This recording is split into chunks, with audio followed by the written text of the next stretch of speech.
नमस्ते, मैं एजाज और आप देख रहे हैं नेशन स्पीक्स इंडिया। दोस्तों, बाबा रामदेव लगातार अपने बुने हुए जाल में फंसते जा रहे हैं।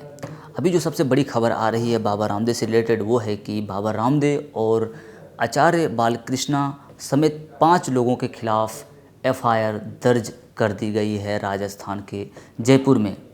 और इस एफआईआर में यह बताया गया है कि बाबा रामदेव ने झूठ मूठ के कोरोना इलाज के नाम पर दवाई का इजाद किया और शगुफा छोड़ा और करोड़ों रुपया कमाने की साजिश की है और धोखाधड़ी करने के भी इंटेंशन से इस दवाई का झूठ मूठ का शगुफा फैलाया गया।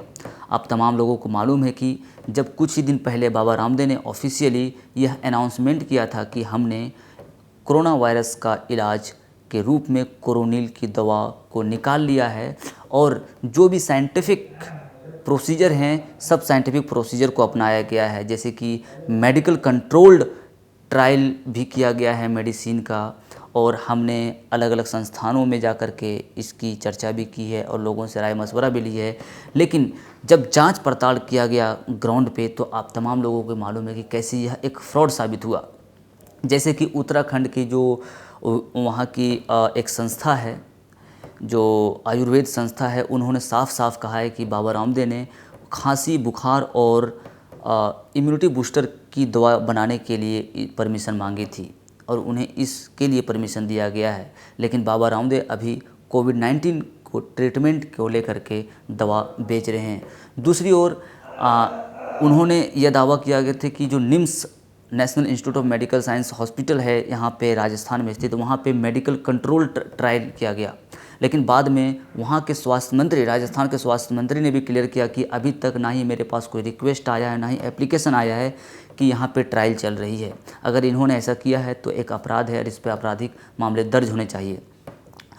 और तो आप समझ सकते हैं कि कैसे यह एक लास्ट में शगुफा और धोखाधड़ी का मामला इसे कहा गया है लोगों के द्वारा और अभी भी कर रहे हैं। और आज जो एफआईआर इन पर दर्ज किया गया है, बलराम जाखड़ इन्होंने एफआईआर दर्ज किया है और आईपीसी के अलग अलग धाराओं के तहत, एपिडेमिक डिजीज़ एक्ट के अलग अलग धाराओं के तहत इन पर केस दर्ज किया गया है और लीगल एक्शन के तहत इस पर कार्रवाई करने की मांग कर रहे हैं।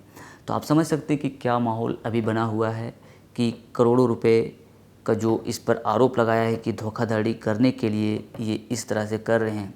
आपको ये भी बता दूं कि जब बाबा रामदेव ने अपनी कंपनी लॉन्च की थी उसके 1-2-3 साल बाद ही ये इतने पोजीशन में आ गए थे जो इसका टर्निंग ओवर 10,000 करोड़ आ गया था। उस टाइम हिंदुस्तान यूनिलीवर जैसे बड़े बड़े कंपनियों को ये मात देने की पोजीशन में थे, लेकिन अब ये टर्न ओवर घट कर 5,000 करोड़ पे आ गया है। मतलब कहें तो 50% से अधिक गिरावट इसमें आई है।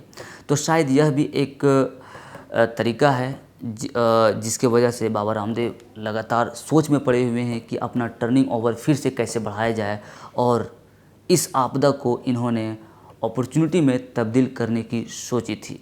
लेकिन आयुष मंत्रालय ने इस पर ग्रहण लगा दिया है, क्योंकि आयुष मंत्रालय ने इस पर तुरंत एडवर्टीज़मेंट के लिए बैन की डिमांड की और बोला कि अभी आप जब तक इसका एडवर्टीज़मेंट नहीं कर सकते हैं, इस दवाई को नहीं बेच सकते हैं, जब तक हम कोई अगली नोटिफिकेशन जांच पड़ताल करके इस पर ना दे दें।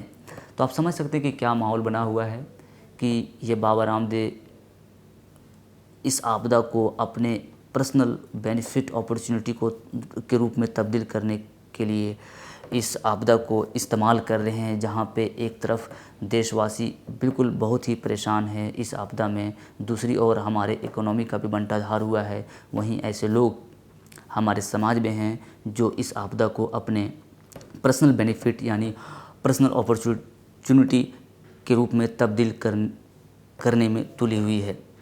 अभी के लिए बस इतना ही। इस तरह के तमाम खबरों के साथ जुड़े रहने के लिए आप देखते रहिए नेशन स्पीक्स इंडिया। शुक्रिया।